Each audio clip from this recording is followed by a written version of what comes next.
Mesdames, Messieurs, Merci. je vais m'assurer que les membres du Conseil sont tous... Mesdames, Messieurs, bonsoir.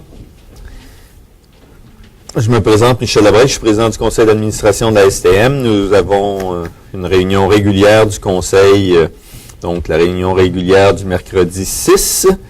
Vous excuserez les quelques minutes de retard, c'était prévu pour 17h30. Je tiens à vous rappeler que depuis le Conseil du mois dernier, nous sommes en web diffusion. C'est une initiative que le Conseil d'administration a pris. C'est le contexte. Vous savez, le législateur a voulu que les conseils d'administration des sociétés de transport public siègent en public. Mais je pense qu'en 2011, siéger en public, ça veut également dire, grâce aux nouvelles technologies, de rendre accessible le conseil à des gens qui ne peuvent pas se déplacer ou qui voudraient voir en différé les décisions qui sont prises par les administrateurs. Et ça fait partie de toute une série de mesures que nous avons adoptées au cours de la dernière année. Vous le savez, la STM est sur Twitter, sur Facebook, nous avons un site internet stm.info. Nous avons également une section de notre site qui est mouvementcollectif.org. Et nous avons depuis peu des mesures d'information de notre clientèle en temps réel sur les pannes du métro avec l'état du service métro sur lequel on peut se greffer. Donc, ça fait partie de tout ça. Je vais vous présenter... avant de débuter, les membres du Conseil qui siègent avec moi, en commençant par votre gauche, ma droite. Madame Marie Turcotte, qui représente les clients du transport adapté. Monsieur John Meany, qui est maire de Kirkland. Madame Monica Ricourt, qui est conseillère municipale dans l'arrondissement de Montréal-Nord. Monsieur Dominique Perret, qui est conseiller municipal à la Ville de Montréal, bien sûr, dans l'arrondissement de Saint-Léonard. Monsieur Pierre Dauphinet, qui remplace ce soir Monsieur Yves Devin. Monsieur Devin, si vous voyez ça sur le web, excusez-moi. Monsieur Yves Devin, qui est le directeur général de la société. Donc, Monsieur Pierre Dauphinet est directeur exécutif gestion des projets majeurs. Monsieur Devin ne pouvait être avec nous ce soir. Donc, Monsieur Dauphinet a la responsabilité à la STM de tous les grands projets que nous avons. Monsieur Rotran est à ma gauche, bien sûr, et à votre droite. Monsieur Rotran est vice-président du conseil d'administration, conseiller municipal dans l'arrondissement Côte-des-Neiges, Notre-Dame-de-Grâce. Madame Jocelyn Campbell, qui est conseillère municipale dans l'arrondissement Antique-Cartierville. Elle est membre du conseil d'arrondissement d'Antique-Cartierville et de Ville-Marie et nouvellement nommée au comité exécutif de la Ville de Montréal. Le maire a annoncé cette nomination cet après-midi. Donc, bon travail au comité exécutif, Mme Campbell. Monsieur Bernard Blanchet ne pouvait être des nôtres ce soir. Monsieur Bernard Blanchet est conseiller d'arrondissement à la Ville de Montréal, dans l'arrondissement de la Chine. Il avait un conflit d'horaire avec des réunions importantes dans son arrondissement. Maître Sylvie Tremblay, qui est la secrétaire générale de la Corporation et la directrice exécutive des affaires juridiques. Et Mme Danielle Porret, qui est l'assistante au secrétariat de cette assemblée. Comme à mon habitude, je fais toujours un petit point sur ce qui s'est passé entre le dernier conseil et le conseil de ce soir. Donc, quelques nouvelles. Je vais commencer par une nouvelle. Je vais souligner la présence de M. Larivière, qui est pas capitaine, pas...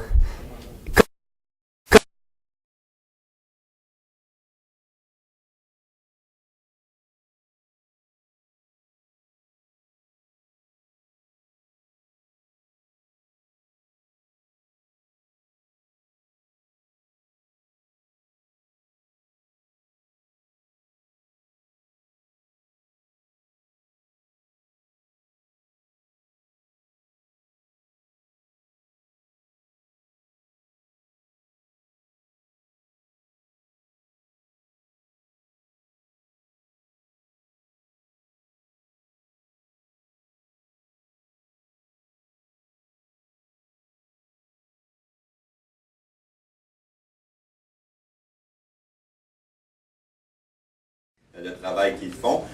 Nous avons reçu un prix On les aime tous, les prix qu'on reçoit. À chaque fois qu'on on a un prix, ça nous fait plaisir. C'est un prix qui nous a été remis à Milan par Metro Rail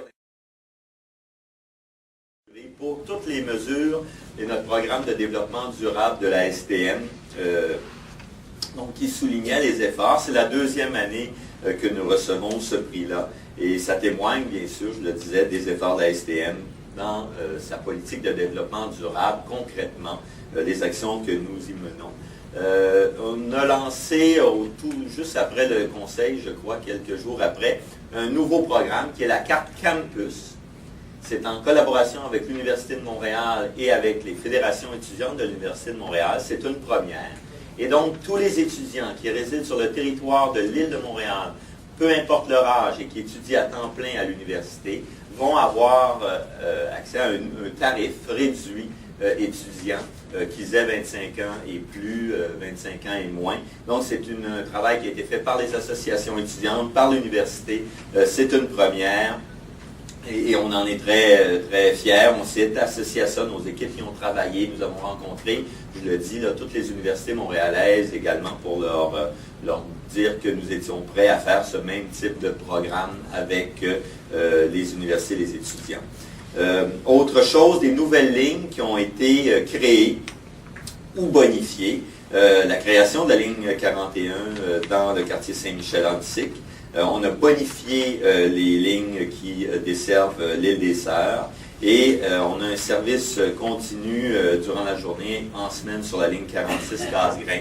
Ces mesures-là, c'est important, ça fait partie du programme de la STM d'amélioration du service de transport collectif et c'est un travail qui est très fin au sens de la précision des actions qu'on mène en amélioration de service dans les lignes bus.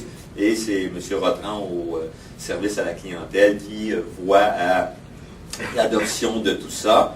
Le métro, ben, si vous le prenez pas, je vous invite à le prendre. Je ne comprends pas d'ailleurs pourquoi vous ne prenez pas de métro. Un des métros les plus performants au monde à tout point de vue. Mais dans le cadre du 150e anniversaire des transports collectifs à Montréal, qui ont été inaugurés en novembre 1861 par les premiers hippomobiles, donc qui étaient des calèches en quelque sorte, tirées par 4 chevaux, mais guidées sur des rails. 150 ans plus tard, nous célébrons donc cet anniversaire du transport collectif. Eh bien, nous avons inauguré 3 voitures d'une rame de métro qui portent sur l'histoire et il y aura donc au cours de l'année les 9 voitures seront ainsi décorées avec des motifs et à l'intérieur des voitures de l'information sur l'historique. J'étais avec Mme Campbell lors de l'inauguration. Cette rame circule sur la ligne orange, donc je vous invite à essayer de l'attraper au vol et à le voir. C'est une initiative vraiment extraordinaire. On indique ici que la STM, on est au mois de mars, mais va commencer toute une série de fêtes, festivals artistiques, culturels, sportifs qui animent Montréal. Montréal a eu une marque, une signature pendant quelques années qui était Montréal, ville des festivals. Et bien, dans le cadre de ces associations-là que vous allez voir tout au long de l'année avec les jazz, francophonie, juste pour rire, les internationaux de tennis, la Formule 1, le cinéma, il y a une première association qui est avec la Feria du vélo, le Tour de l'île, qui a lieu la première semaine de juin. Je vous le dis parce que ça fait 27 ans que la STM est associée au Tour de l'île de Montréal. J'y étais parce que j'étais initiateur du Tour de l'île et on était venu voir l'administration à l'époque et la STM a été un des premiers partenaires de cet événement vélo, un des plus bels événements vélo au monde.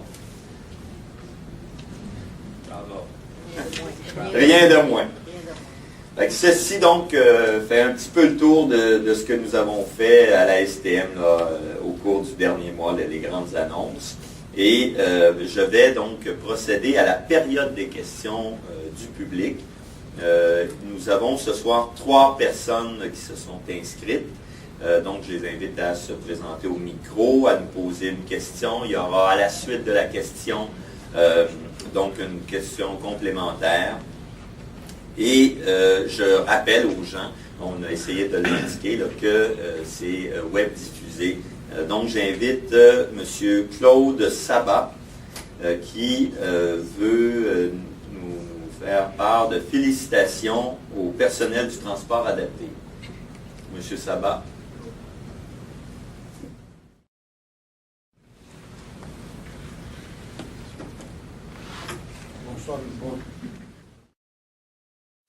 Bonsoir, messieurs, dames.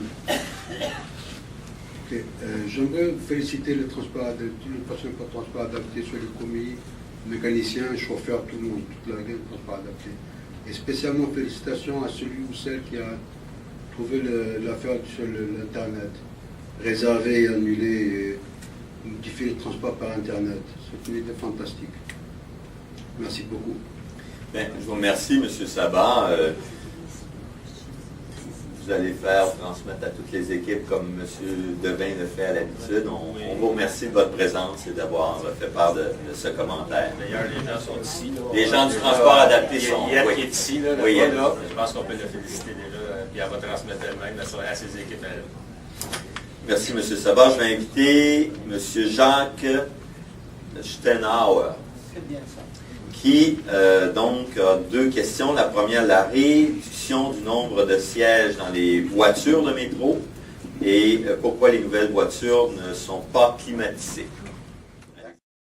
Bon, je commencerai par dire que j'appuie pleinement une déclaration que j'ai lue dans les papiers que j'ai reçus ce soir d'une dame, Madame Israël, je crois, qui félicite sincèrement le métro de Montréal. Donc je suis un client régulier et je trouve qu'elle a tout à fait raison. Je trouve que le service est absolument impeccable dans la plupart des cas, mais j'ai quand même quelques questions à poser.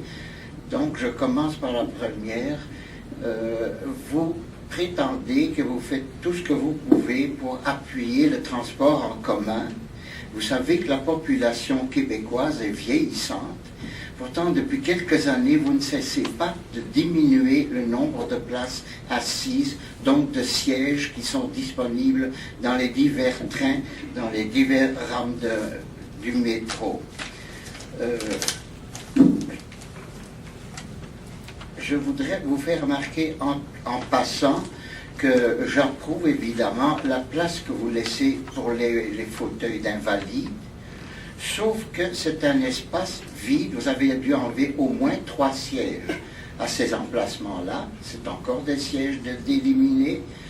Et je voudrais vous poser la question, vous demander pourquoi vous ne placez pas des strapontins, donc des sièges abaissables et relevables dans ces endroits-là. À Paris, par exemple, chaque voiture de métro a au moins 8 strapontins. Et quand il y a une période où il y a beaucoup de monde, en période de pointe, les gens sont debout et le maximum d'espace est utilisé. Tandis que quand il y a un peu moins de monde, le restant de la journée, les gens peuvent s'asseoir. J'ai l'impression que ce serait quelque chose qui serait très utile.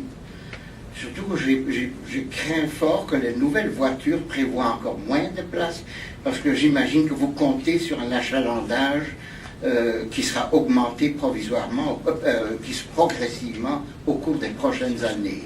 Je vais vous répondre très simplement. Donc, il y a effectivement eu réduction du nombre de sièges dans les voitures fabriquées en 1973, qui ont commencé à rouler en 1976. C'est une décision que la STM a prise. Bien sûr, elle était reliée à dégager des espaces pour des gens à mobilité réduite, les parents qui ont des poussettes avec les enfants. Ça, c'est un des éléments. Mais également pour accueillir plus de monde. Le Conseil a pris la même décision de rétro-aménager les voitures de 63, donc ça va commencer, compte tenu de l'augmentation de l'achalandage, bien sûr, et du délai à recevoir les nouvelles voitures qu'on appelle présentement MPM10, là. Mais là, on invite la population d'ailleurs à nous suggérer un autre nom que celui-là. Donc, il va y avoir rétro-aménagement des voitures de 63. Donc, vous avez raison que cela diminue le nombre de places assises. Et puis, ça nous permet d'avoir plus de monde. Mais, une fois ça dit, les voitures MPM10 qui vont commencer à être en service voyageur 2014 et à la suite vont accueillir plus de monde, mais surtout parce qu'elles sont de type BOA, donc il y a une intercirculation d'une voiture à l'autre. Ce n'est pas des voitures séparées, ce qui nous donne plus d'espace. Et il y aura des strapontins, donc qui ont été prévus dans des zones. Donc cette idée qui est vraiment fantastique va permettre à la fois aux gens de s'asseoir s'il n'y a pas besoin de l'espace, et de dégager un espace si quelqu'un a un fauteuil roulant, une bicyclette dans la première ou dernière voiture, ou une poussette, ou une valise, par exemple. Donc, on en a tenu compte, mais pour l'instant, il y a eu diminution du nombre de places. Mais toutes les nouvelles voitures, c'est 468 dont on parle, là, de 2014 à 2018, vont être avec plus d'espace et aménagées avec strapontin. Ben, je vous remercie. Mais les vieilles voitures que vous allez réaménager, n'y aurait-il pas moyen d'y adjoindre des strapontins également? Oui. Ça n'a pas l'air d'être si compliqué que ça, à mon humble avis. Dans la décision qui nous a été présentée pour la prise de décision au Conseil, il y avait les coûts de rétroaménagement, donc d'aménagement de tripodes, dégagement d'espace, et on a évalué que pour leur durée de vie, l'investissement qu'on était pour faire était un investissement, de tripodes mais on n'est pas allé du côté d'installer des strapontins pour une durée de vie relativement courte. On n'est pas allé là. Mais sachant que les MPM-10, en arrivant, vont avoir ce nouvel aménagement. Et en grand nombre, j'espère. Oui, en nombre correct pour que les zones qui ont été dégagées. M. Desrosiers, avez-vous le nombre exact? 4 par voiture. 4 par voiture. 4 strapontins par voiture. 4 à chaque fois. 8 strapontins par voiture. Vous avez demandé. Oui, je vous remercie beaucoup, M. Labrec. Deuxième, vous avez le droit à une complément. Deuxième question. Donc, vous allez avoir bientôt de nouvelles voitures. Et d'après ce qu'on a dit dans la presse, d'après les bruits qui ont couru, ces voitures vont coûter plus que le double de celles du métro de Toronto. Je ne veux pas entrer dans ces problèmes de politique. Et d'ailleurs, si on se met encore à en discuter, on n'aura plus jamais les nouvelles rames. Mais je voudrais simplement vous demander pour quelles raisons vous n'avez pas jugé bon de climatiser ces nouvelles rames de métro. Je vous ferai remarquer qu'il y a un changement climatique qui est en train de s'opérer.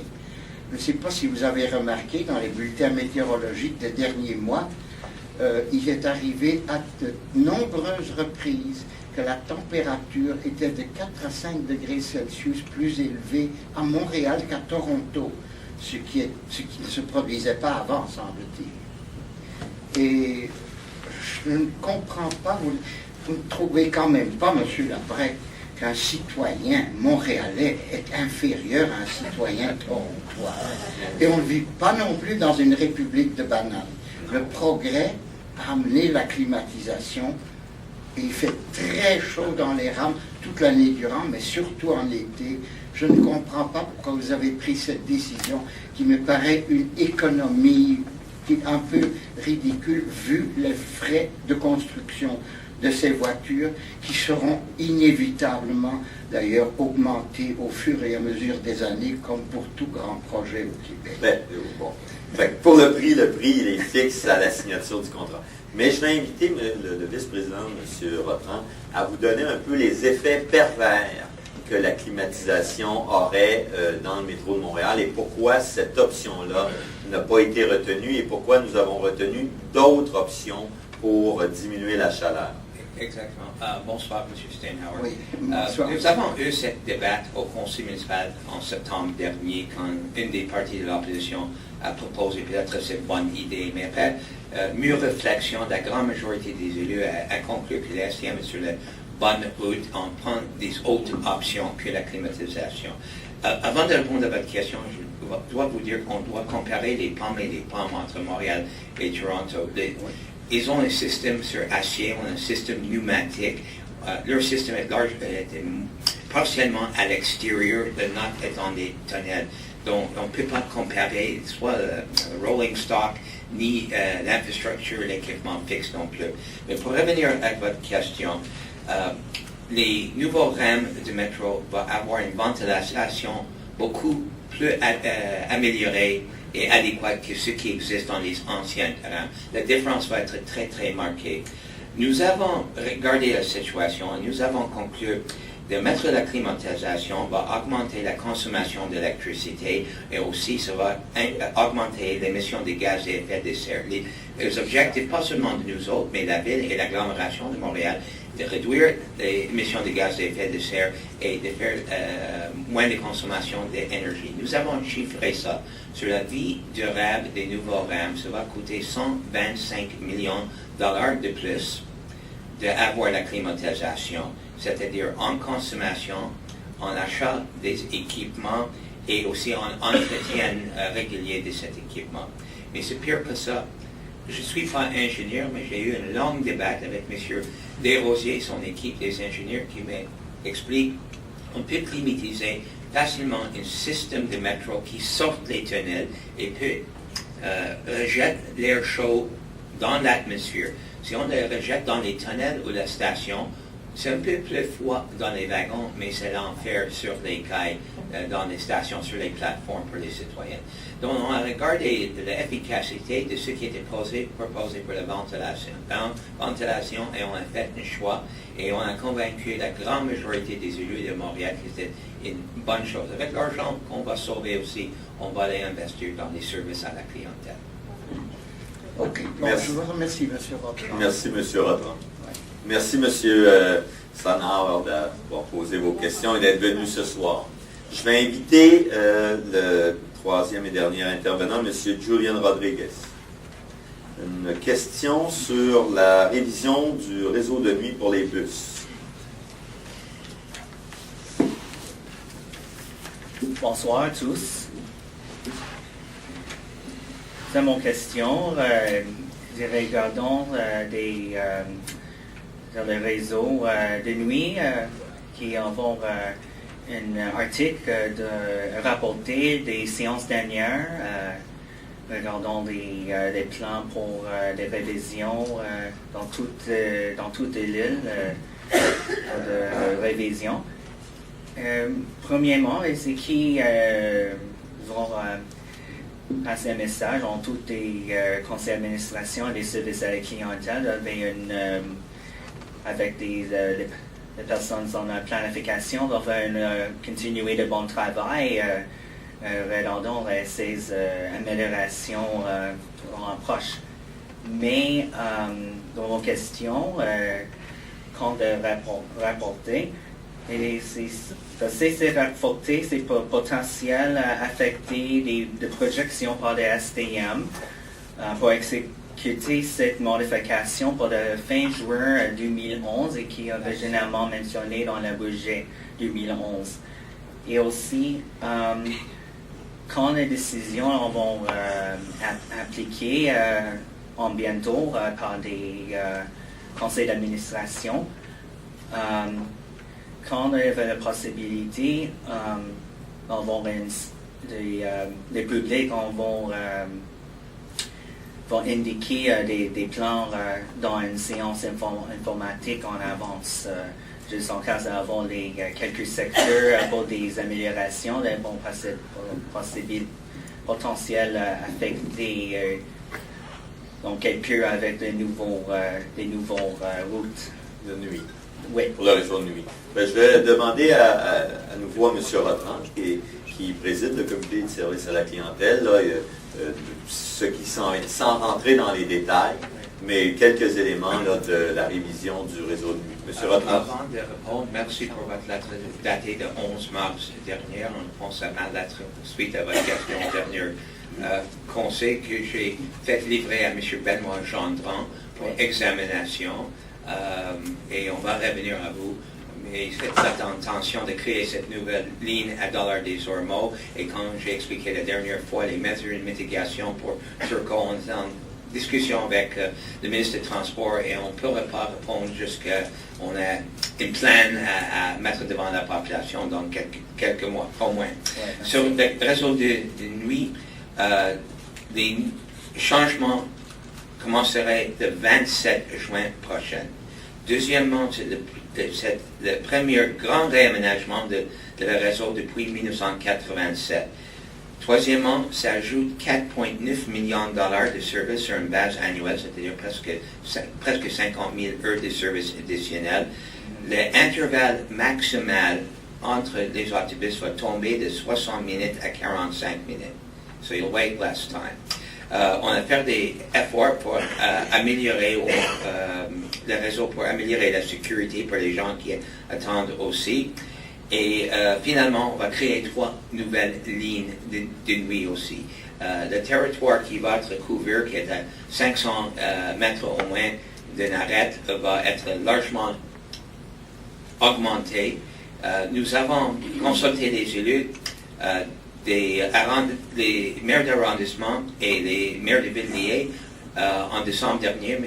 Gendron a envoyé une lettre le 20 décembre dernier. Nous avons récolté l'information des élus et après que nous avons adopté ça, nous avons écrit à les élus pour les informer de ce geste qui était fait. Donc, c'est une bonne nouvelle de la population. J'imagine que dans la manière habituelle, l'information va être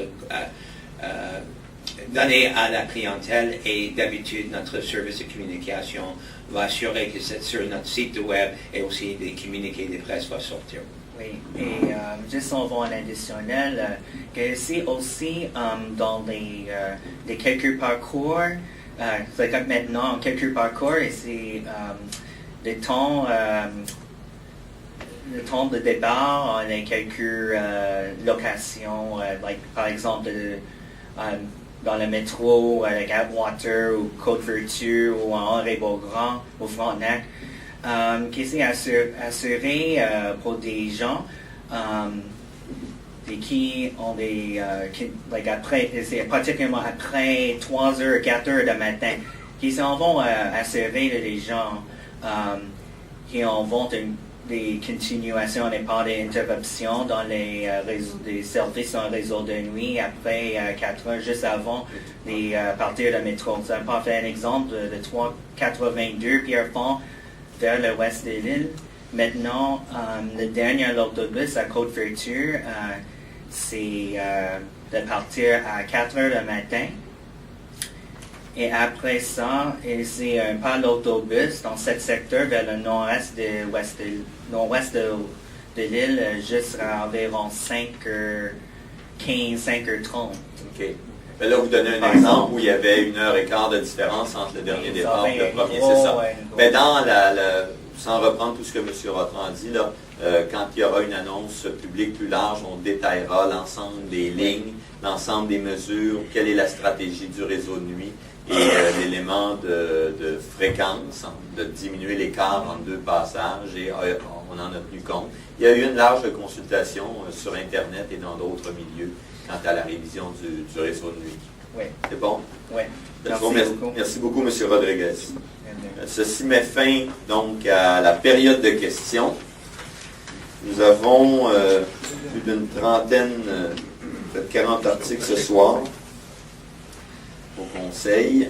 Je remercie aussi l'équipe là, pour, vous allez voir apparaître non seulement les articles du Conseil, mais également parfois des images qui illustrent, c'est pas toujours sexy, mais qui illustrent les pneus que nous achetons, les équipements de réparation que nous achetons, donc de façon à mieux communiquer l'information au public. Donc, j'appelle l'article 1. Adoption de l'ordre du jour de la présente Assemblée du Conseil d'administration en retirant les articles 10 et 28. C'est adopté. J'appelle l'article 2. Approbation des procès-verbaux des assemblées tenues les 17 février et 2 mars 2011. C'est adopté. J'appelle l'article 3. Adjudication de contrat à Antagon International pour la mise à niveau des équipements pétroliers au centre de transport La Salle. Je me propose. C'est adopté. J'appelle l'article 4.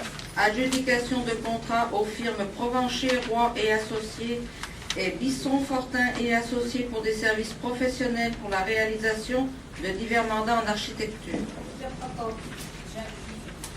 C'est adopté. Donc, c'est un mandat général d'accompagnement dans plusieurs travaux que la STM entreprend là, dans le maintien de ses infrastructures et autres auprès d'architectes.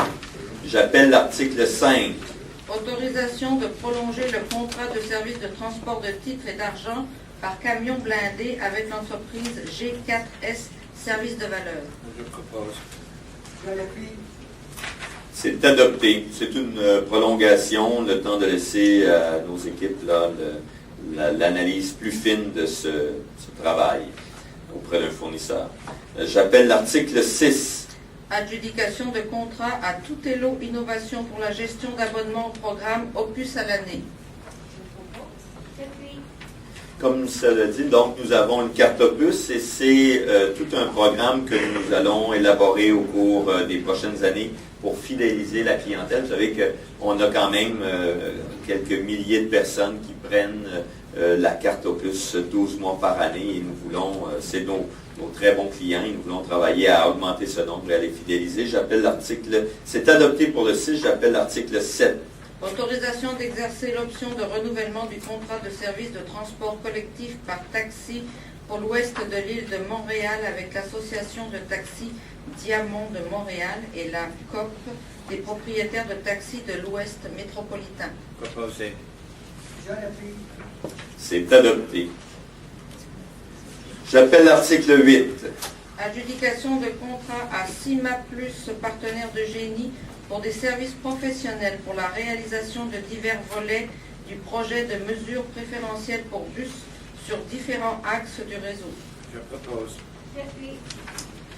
C'est adopté, donc c'est tout c'est dans le cadre du cadre du plan de transport de la Ville de Montréal et du programme d'amélioration du transport collectif. Là, c'est les mesures prioritaires pour bus. Donc, voies réservées, feux prioritaires. Donc, c'est de la planification sur le territoire de l'île. C'est adopté. J'appelle l'article 9. Adjudication de contrat aux entreprises Calmel et Paragon Identification pour la fourniture de cartes magnétiques et de reçus. Je propose. C'est adopté. L'article 10 a été retiré. J'appelle l'article 11. Adjudication de contrat à Paragon Identification pour la fourniture de cartes à puce occasionnelles. C'est adopté. Dans le fond, c'est toutes les cartes, les titres temporaires et permanents là, qu'on s'approvisionne pour les mois et années qui viennent. C'est adopté l'article 11. J'appelle l'article 12. Adjudication de contrat à Michelin Amérique du Nord pour la fourniture de pneus pour voitures de métro. Je propose.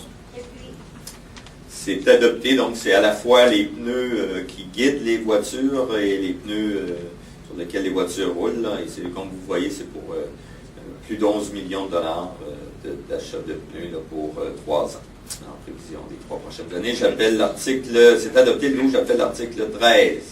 Adjudication de contrat à Raymond Chabot de Grande Thornton pour des services professionnels d'accompagnement stratégique en ressources humaines, technologie de l'information et approvisionnement. C'est adopté. J'appelle l'article 14. Adjudication de contrat aux entreprises Dubo Électrique Limitée et Fourniture électrique Ford pour des fournitures électriques diverses. Je propose. C'est adopté. C'est des, on prenait connaissance là, des relais, des cosses, des interrupteurs, des contacts, c'est des centaines des milliers de pièces là, nécessaires à nos circuiteries électriques. C'est adopté pour le 14, j'appelle l'article 15. Adjudication de contrat à ACS Solutions France pour la fourniture de pièces de rechange pour le système de vente et de perception. C'est adopté, j'appelle l'article 16. Adjudication de contrat à Polstra pour la fourniture de flexibloc pour voitures de métro. Je propose. C'est adopté, vous aviez une image à l'écran, là, les flexiblocs, c'est une pièce très particulière avec un métallique et de plastique là, qui est faite vraiment sur mesure pour les voitures de métro. C'est adopté le 16, j'appelle l'article 17. Adjudication de contrat à CEMEC électromécanique pour diverses fournitures pour les barres de conjugaison pour les voitures de métro. Je propose. C'est adopté, encore là, c'est une pièce là, très particulière pour les portes, pour les voitures MR73. Et puis ça ouvre et ça ferme combien de fois, M. Desrosiers? Une fois par minute.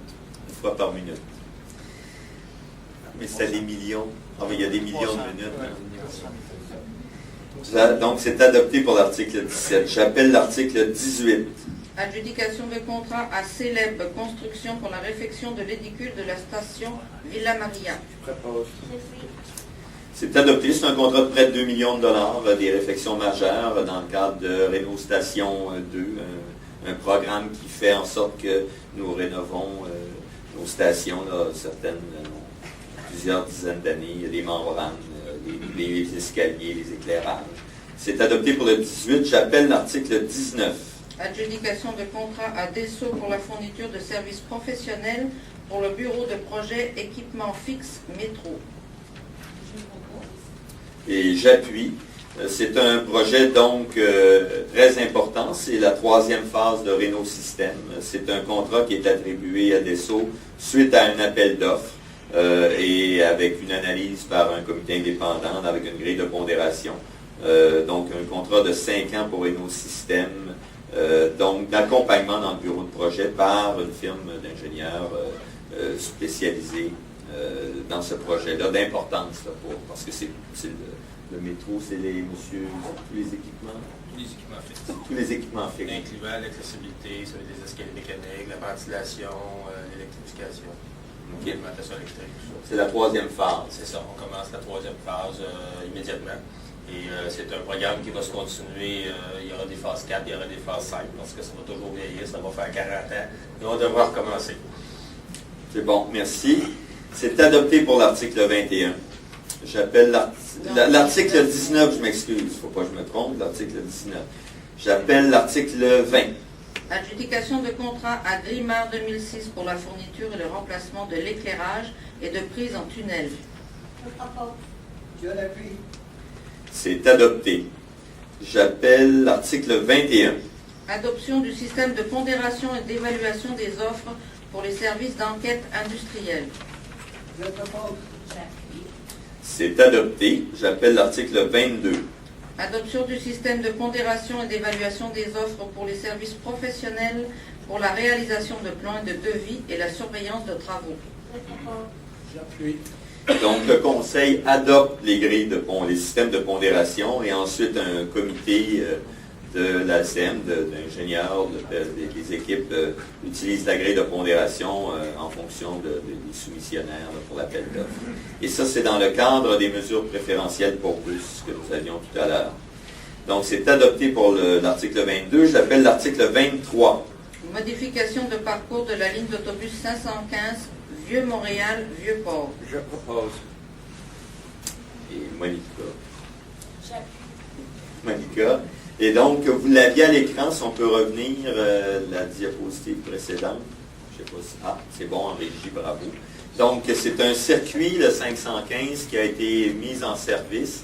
Nous n'obtenions, après 2 années, je crois, 3 années d'utilisation, nous n'obtenions pas les performances souhaitées. Donc, nos équipes ont analysé le circuit et il y a l'axe qui était sur René Lévesque qui a été retiré. Donc, il y a une économie en quelque sorte en termes d'heures parcours, mais on pense avec ce circuit-là qui dessert entre autres le centre Brennan et le Vieux-Montréal qu'on va obtenir un meilleur coût passager déplacé. Donc, l'article 23 est adopté.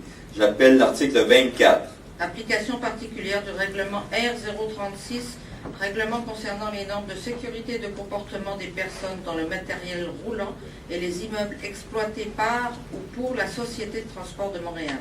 Je propose. C'est adopté. J'appelle l'article 25. Approbation des termes de l'entente de principe avec Homer Realty Corporation pour la modification de l'entrée des promenades de la cathédrale à la station McGill. C'est adopté. Vous savez, le métro de Montréal a cette particularité qu'il est connecté à un réseau de galeries intérieures et souterraines de plus de 30 km. C'est assez unique au monde et donc il y a beaucoup de propriétaires qui se greffent sur ce réseau-là et donc on a des ententes contractuelles parce qu'on partage les tunnels et les espaces qui sont privés dans tous les cas, publics dans le cas de la STM bien sûr, mais dans ce cas-ci privé. Donc l'article 25 est adopté, j'appelle l'article 26. Prendre acte du dépôt des états financiers du rapport du ministère des Affaires municipales, des régions et de l'occupation du territoire au 31 décembre 2010. Proposé. Donc, c'est adopté, c'est le dépôt des états financiers de l'année 2010 qui se termine au 31 décembre. Le 31 décembre, c'est une photographie que nous prenons d'une année d'un point de vue financier et budgétaire. Nous avons donc connu une année qui se termine par un budget équilibré, c'est-à-dire un léger supplément excédent des produits sur les charges de 3 millions de dollars, 2,9 millions de dollars. Si vous vous souvenez, nous avions commencé l'année 2010 avec un manque à gagner de 40 millions qui était inscrit dans le budget sous des revenus d'autres sources. Au courant de l'année, le maire de Montréal, M. Tremblay, c'est un dossier qui lui tenait à cœur, a réussi à obtenir une nouvelle taxe de 1,5 sous sur le litre d'essence, ce qui a donné à la STM donc 13,5 millions supplémentaires qui se reconduit bien sûr cette année. Ça a été combiné à un achalandage un peu plus élevé que nous avions prévu. Nous avions prévu 1%, nous avons fait 1,5%, ce qui est très bon dans le contexte du plan de relance. Et nos équipes à l'interne ont fait des efforts de gestion très serrés, ont reporté dans certains cas des investissements. Et donc, ça nous permet d'avoir un budget équilibré avec un léger excédent, malgré que nous avions commencé l'année avec un moins 40 millions. Donc, ça, c'était pour l'article des états financiers, le 26, qui est adopté. Enfin, c'est le dépôt par le trésorier de la Corporation. L'article 27, je l'appelle. Approbation de l'avenant au protocole d'entente avec des sociétés de transport en commun du Québec sur un système de vente de titres et de perception des recettes. C'est adopté, on travaille avec les réseaux de transport de la capitale, les CIT de la région, Laval, Longueuil, sur les titres de transport, les systèmes Opus ensemble. Donc, c'est adopté pour le 27. Le 28 a été retiré. J'appelle l'article 29. Autorisation de procéder à la révision de la norme de charge. Proposé. J'appuie. C'est adopté. C'est une promotion très importante. On la communiquera publiquement. C'est à l'automne prochain. On l'adopte aujourd'hui au Conseil parce que nos équipes ont travaillé donc ce printemps et l'été à mettre ça en place et on fera une communication publique de ce que ça va vouloir dire concrètement pour la clientèle. C'est majeur comme investissement et on détaillera ce que c'est donc comme service clientèle. C'est une décision très importante du Conseil d'administration. J'appelle, donc c'est adopté pour le 29, j'appelle l'article 30. Autorisation de renouveler l'entente de recherche et de développement du logiciel Madituc avec le groupe Madituc. J'appuie. On dirait un personnage de bande dessinée, Madituc. C'est plutôt le nom, un vocable qui a été donné. Si on travaille avec l'École polytechnique de Montréal, c'est l'analyse très fine des déplacements dans notre réseau Plus et notre réseau métro, donc renouvellement d'entente. Le 30 est adopté, j'appelle l'article 31. Autorisation de procéder à l'ajustement financier à l'entente de déménagement temporaire au terminus Henri Bourassa Nord des activités du réseau de surface. Proposé. C'est adopté pour le 31. J'appelle l'article 32. Approbation des termes et conditions de l'entente avec CBS Affichage Canada pour le programme intensif d'entretien des abribus. Proposé. J'appuie.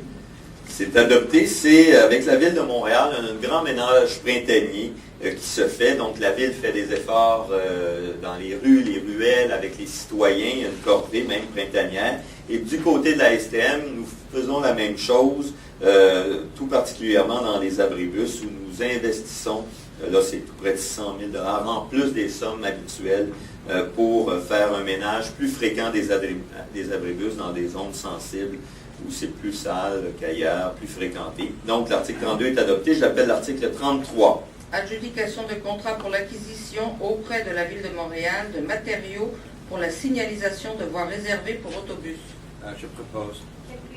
C'est adopté. C'est les prochains actes, les mesures prioritaires pour bus sur Sherbrooke, Saint-Joseph, Pierrefonds et Saint-Jean. On achète de la signalisation de la Ville pour une économie d'échelle. 33 est adopté. J'appelle l'article 34. Approbation des termes et conditions de l'entente avec l'AMT dans le cadre du programme Fête de l'air. Je propose. C'est adopté. Ça fait partie de nos partenariats en environnement avec donc le ministère du Développement durable et des parcs et donc l'autre, l'association québécoise pour